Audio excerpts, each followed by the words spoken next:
Okay,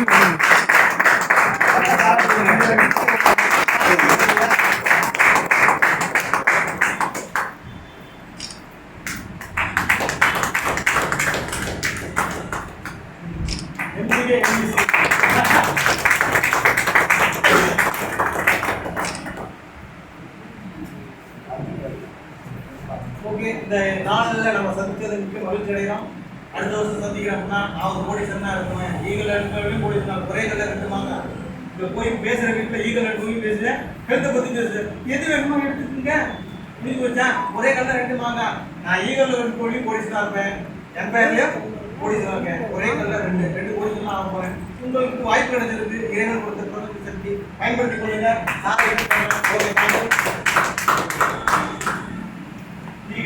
குடும்ப உறவுகள் அனைவருக்கும் வேதின வாழ்த்துக்கள். ரொம்ப சந்தோஷம். நிறைய பேர் நீங்கள் காலில் நிறைய நம்ம வந்து இருந்தாங்க ஒரு வீட்டில் சார் சொன்னாங்க. அதே வந்து அவ்வளோ சீக்கிரம் முடிவு பண்ண மாட்டார். முடிவு கேட்டாலும் என்ன சொல்லி விட மாட்டார். ஏன் அப்படின்னாங்க, நீங்கள் மாற்றி வைக்கலாம். அது எப்படி சொல்லுங்க, இன்னைக்கு என்னடா நான் குறைபாடுகிறோம் எல்லாருக்கும் தெரியும், சொல்ல வேண்டியதில்லை. ஏன்னா நம்ம எந்த தொழில ரிஸ்க் எடுத்து கஷ்டப்படுறோமோ கண்டிப்பாக அவங்களுக்கு வெளிப்படுகிறது கிடைச்சி ஆகணும் இல்லையா. நான் அதெல்லாம் நீங்கள் ரோல் மாடலாக இருக்குன்னா நீங்கள் சாப்பிட எடுத்துக்கலாம். ஃபஸ்ட்டு எனக்கு ஆரம்பத்தில் பார்த்தீங்கன்னா ஆர்பி எப்படி ஒரு கம்பெனியில் அந்தளவுக்கு ஒரு தமிழ்நாட்டுக்கு வருவாங்க. அதுக்கப்புறம் பார்த்தீங்கன்னா நம்ம செல்வத்துக்கு வரலாம். சார் கூட கிட்டத்தட்ட இப்படியே ஒரு 10 வருஷம் ட்ராவல் பண்ணியிருக்கோம். நாளைக்கு வளர்றது வாழ்வு எல்லாமே சங்கம சொல்றது நம்ம செல்வம் சார் தான். ஏன்னா வந்து ஃபாஸ்ட் வைப்ரேஷன் இருக்கும். எங்கே ஃபீல்டுக்கு போனாலும் என்ன ப்ராப்ளம் இருந்தாலும் அது நடத்தியே ஆகணும். காலையில் ஃபீல்டுக்கு போனால் சாயந்தரம் ஆனால் அந்த கம்பெனியில் என்ன செய்வது. ஸோ அப்படி தான். ஸோ அந்த மாதிரி நம்ம அதுக்கு நம்ம ஆரம்பிச்சது.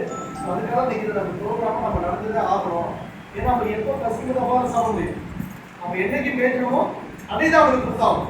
அதனால் நீங்கள் நிறைய பேர் வரல, ஆனால் நீங்கள் அவங்கள பயங்கர ஃபீல் பண்ணலாம். ஏன்னா நீங்கள் ஒரு வாய்ப்பு கிடைக்குமா? சீட் எல்லாருக்குமே இருக்கு. அவங்க நிறைய வச்சுக்கிட்டு அப்படிதானே. ஸோ இந்த மாதிரி வந்து ஒரு ரெக்கக்னேஷன் பண்ணும்போது அவங்களுக்கு நம்ம லைஃபாக நினச்சி பார்ப்பாங்க. அவங்க பசங்க வரைக்கும் அவங்க கொண்டது வரைக்கும். ஸோ அந்த மாதிரி இன்னைக்கான ஒரு வாய்ப்பு நம்ம கொடுத்துருக்கோம்.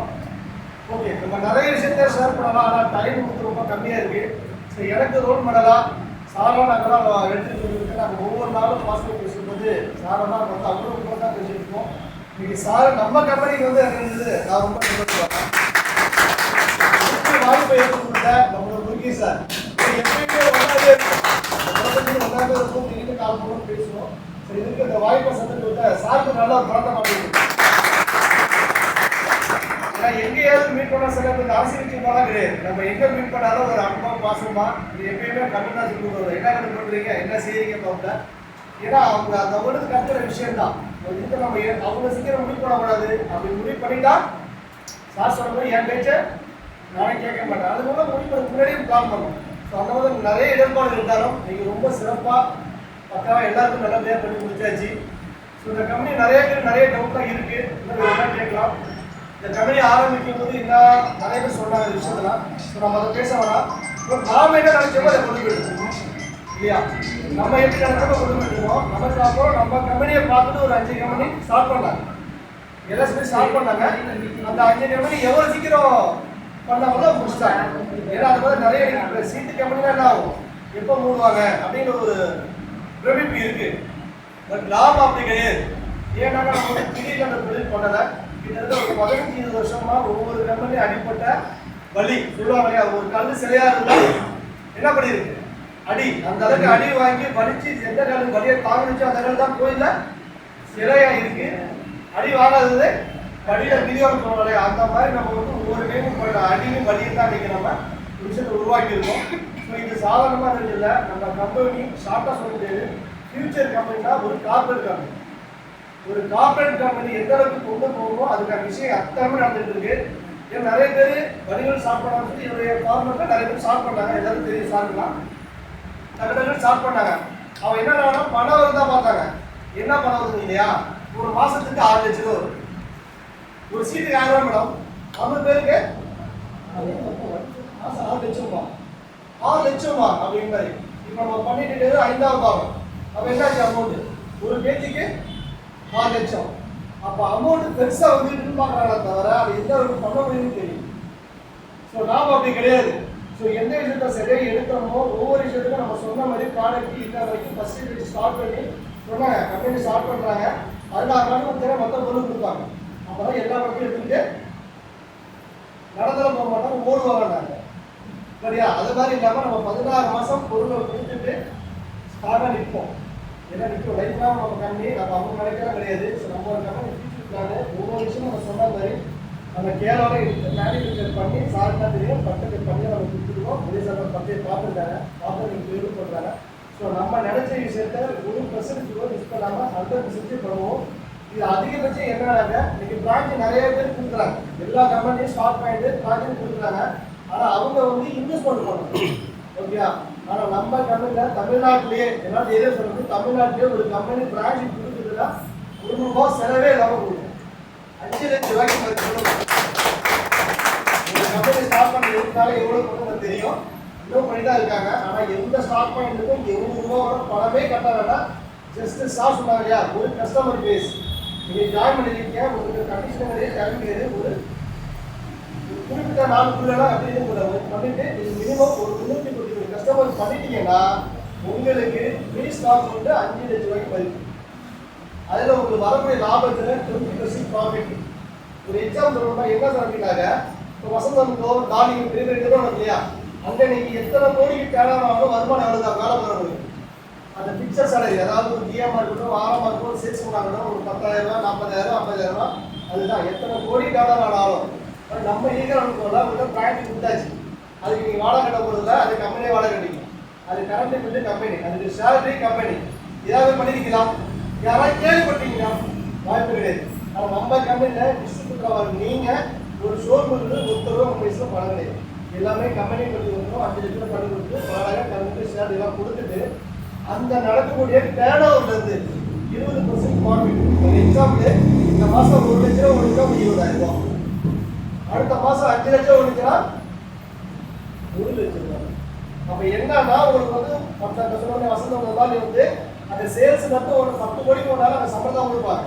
நீங்கள் 10 கோடிக்கு 20% எனக்கு கிடைச்சிருக்கு. அப்போ இன்னொரு விஷயம் 20% பங்கு தர சொல்லுங்க. அதாவது லாபத்தில் பக்கத்தில் சொல்லியா, அது யார் கொடுப்பாங்க இல்லையா, முதல் போடாத பங்குதார்.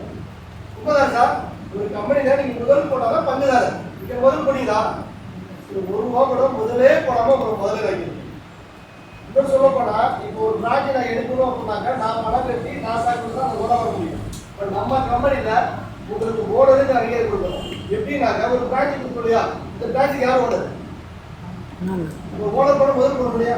அப்போ எந்த அளவுக்கு வடிவமைச்சு பாருங்க. ஸோ முதலே போடாமல் நீங்கள் ஓட முடியும். இன்னொரு விஷயம் என்னங்க, சில கம்பெனிகள் அது எல்லாமே வெளில எப்படி பண்ணுறாங்கன்னா ஒரு பணம் ஒரு தான் கொடுப்பாங்க. பிரான்ச் யார் கொடுப்பாங்க, ஒரு சின்ன சொல்லுமா ஒவ்வொரு டிவி ஷோரூம் வந்து வச்சுக்கிறேன். இப்போ உங்கள்கிட்ட ஒரு பணம் இருக்கு, இப்போ பணம் இல்லாத ஷோரூம் இருக்க முடியுமா, தெரியலையா, நல்லா சொல்ல முடியும் முடியாதா. நீங்கள் டிவிஸில் போய் எடுக்கணும்னாலும் குறைஞ்சி 10 கோடி 5 கோடி உங்களுக்கு வேணும். சாப்பிட்டு இருக்கிறேன் ஒரு கார் கம்பெனி ரொம்ப சிம்பிளாக பண்ண ஒரு டீ பாய் இல்லையா, ஒரு டீ பாய் நீங்கள் பிரான்ச் வந்து 3 லட்சம் பணம் ஓகேயா. அப்போ என்ன சொல்லலாம், பணம் உள்ளவங்க தான் பிரான்ச் எடுக்க முடியும். ஆனால் நம்ம கம்பெனியில் அந்த மாதிரி நம்ம ப்ரொமோட் பண்ணியிருக்கோம். ஸோ லைஃப் லாகான ஒரு கம்பெனி தலைமாயிட்டு 10 மணிக்கு மேலே ஆயிடுச்சு. ஸோ ஃபியூச்சர் பார்த்து கார்பரேட் கம்பெனி ஒரு சின்ன செக்டர் சொல்லி முடிச்சுக்கிறேன். எனக்கு தெரிஞ்ச மாதிரி ஒரு நாடு ஒரு கிராமம் வச்சுக்கிறேன். ஒரு கிராமத்தில் ஒரு சாமியார் இருக்காரு. அந்த கோயிலை பற்றி ஒரு கிராமத்தில் கோயில் வச்சுருப்பாங்க இல்லையா, அங்கே போய் ஒரு பூஜை பண்ணியிருக்காங்க. ரொம்ப கஷ்டம் வறுமை.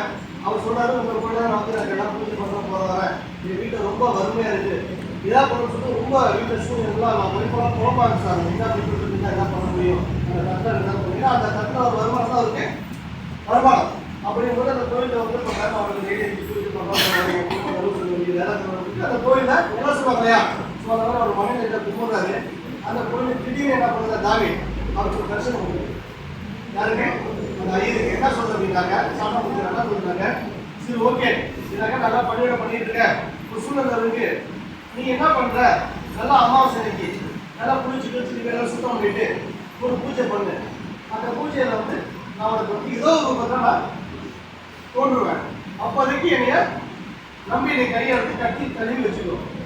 நான் உனக்கு வர கொடுக்குறேன்னு சொல்லி போயிட்டாங்க. அதாவது நீ கழுவும் போது உனக்கு அப்படியே பவுனா தங்கமா மாறிடுறேன் அப்படின்னு சொல்லிட்டாங்க. இது யாருக்கு தெரியும்? கோயிலில் அவர் பண்ணும்போது அவர் பண்ணுற எலிமோடு தெரியும். உடனே என்ன பண்ணாரு, அடுத்த வீட்டில் ஒய்ஃப் சுத்தம் பண்ணுறாங்க. அவங்க சுத்தம் பண்ணி பெரிய போட்டு பூஜை பண்ணுறாங்க. பூஜை பண்ணிட்டே இருக்க சாமி வரவே இல்லை. திடீர்னு பார்த்தீங்கன்னா ஒரு ரொம்ப நேரம் ஆகுது. திடீர்னு ஒரு பாம்பு வந்துருச்சு. பூஜை நடந்துட்டு இருக்கு, பாம்பு வந்துருச்சு. எல்லாரும் டக்குன்னு என்ன பண்ணாங்க, அறவே பூஜை அப்படியே வந்துட்டு ஐயோ பாம்பு வச்சுட்டு அதை பண்ண முடியல. எல்லாரும் அந்த பூஜை நிப்பாடுறாங்க. இப்போ நிப்பாடுறோம் அதை பண்ணிட்டே இருக்கு. ஆனால் இவருக்கு ரொம்ப நேரம் அந்த பாம்பு வந்து என்ன பண்ணி எடுத்து அப்படியே கிளம்பி ஆடிட்டு நிற்கிது. அந்த ஆடிட்டு நிற்கிது. அந்த இஷ்டம் பொண்ணு அவங்க ஒய்ஃப்லாம் வந்து அப்படியே அலைஞ்சு வயிறு கும்பிட்டு இருக்காங்க. ரொம்ப நேரம் என்ன பண்ணிச்சு, பாம்பு டக்கு என்ன பண்ணிச்சு, லைட்டாக ஸ்லோ அந்த படத்தை ஸ்லோ பண்ணிச்சு. இவருக்கு அப்போ தான் லைட்டாக வருது. என்ன சொன்னாங்கன்னா, சாமி என்ன சொன்னாச்சு, நான் ஏதாவது ரூபத்தில் வருவேன், இதை கட்டி பிடிச்சிட்டு சொல்லுச்சு இல்லையா. அப்போ என்ன பண்ணாரு, அதுதான் அவர் நினைச்சு நம்ம டக்கு பாம்பை போய் கட்டி பிடிக்க போனாரு. எப்படி இருக்கும்? எப்படி இருக்கும்? பிடிக்கணும் யாரும் முடியாது. அப்போ பிடிக்க போய் இவருக்கு, ஆனால் இவரு தெரிஞ்சிச்சு, இவரு சொல்லிச்சு என்ன சரி செத்தாலும் பரவாயில்ல போய் பிடிக்க போறாரு. அவங்க மனைவி கேட்குறாங்க, இவன் மனுஷா ஆசிரமம் பரவாயில்ல, நம்ம ஏதாவது குறைச்சிக்கலாம், உசுறு குறைச்சினா வரும்பா, அதெல்லாம் வேண்டாயா பணமா வேண்டாம், அது அவங்க முடிச்சு சாமி வந்துட்டு பாம்பை கட்டி பிடிக்க போறோம். அவங்க மாதிரி கோபமா பேசுறாங்க. பேசும்போது அவர் என்ன பண்ணுறாங்க, அந்த பதில திரும்ப வந்து விட்டுறாங்க. கொஞ்ச நேரம் ஆகிட்டு திரும்ப டக்கு ஒரு பாம்பு வந்து ஸ்லோவாக வருது. இது கடைசி என்ன சரி அப்படின்னு சொன்ன டக்கு போய் பாம்பு பிடிச்சாரு. நல்லா பாம்பு வெளில ஃபுல்லாக வந்து லைட்டாக வாரம் மட்டும் பிடிச்சாரு. என்ன பண்ணிட்டாரு, வாரம் மட்டும் பிடிச்சாரு. சாமி என்ன சொல்லிச்சு, என்னை எப்போ டக்கு அந்த தண்ணி பிடிக்கிறியோ ஒரு தகவல் வந்துச்சு இல்லையா, அந்த வாரம் மட்டும் தகவல் மாறிடும். எப்படி புதுசாக பிடிச்சாங்க புதுசாக பிடிச்சா மொத்தமாக கல்ல நினைச்சிருக்கோம். ஆணு மட்டும் நினைச்சான். அப்போதான் ஒய்ஃபில் சொன்னாரா போடி அப்படின்னு ஒரு மாதிரி கோவம் பேசி ஒரு நிறைய பாரு அப்படின்னு சொல்லும்போது அப்படின்னா ஒரு மாதிரி பேசி, மனுஷா உனக்கு தானே சொன்னாரு சாமி, எனக்கு தெரியுமா, உனக்கு தானே சாமி வருவேன் நீ சொன்னாரு, எனக்கு தெரியுமா, பாய் பண்ணி முழுசா பிடிச்சி ஏன் வச்சா ஏன்னு கேட்ட அப்படின்னா அப்போ சொன்னாங்களா. ஏன் சொல்றேன்னா, ஈகோல நம்ம இந்த ப்ராடக்ட்ஸ் பற்றி பிசினஸ் பற்றி சொல்றது யாரு, நம்ம. இதெல்லாம் தெரியாம வெளியில போய் கேட்டுட்டு அங்க போயிட்டு அதெல்லாம் நம்ம போடுவோம், அதெல்லாம் சரியா வரும்னு சொல்லி எப்படி இருக்கு அந்த சாமி கதமா இருக்கும். தயவு செய்து முடிவை நீங்க எடுங்க. ஓகேயா, முடிவை நீங்க அவர் எடுத்துருந்தாங்க. ஏன்னா அந்த சாமி சொல்றது அப்படிதான் இருந்துச்சு. அன்னைக்கு பிடிச்சதான் மொத்தமா அந்த கோல் வந்துருக்கும். ஸோ அது அளவரை பிடிச்சதுதான் அந்த மாதிரி. ஸோ முடிவை நீங்க எடுங்க. லைஃப்ல இதை விட வாய்ப்பு கிடைக்கிறது வாழ்வது ஒரு முறை வாழ்வு தர்மம் செய்ய வாய்ப்பு எனக்கு.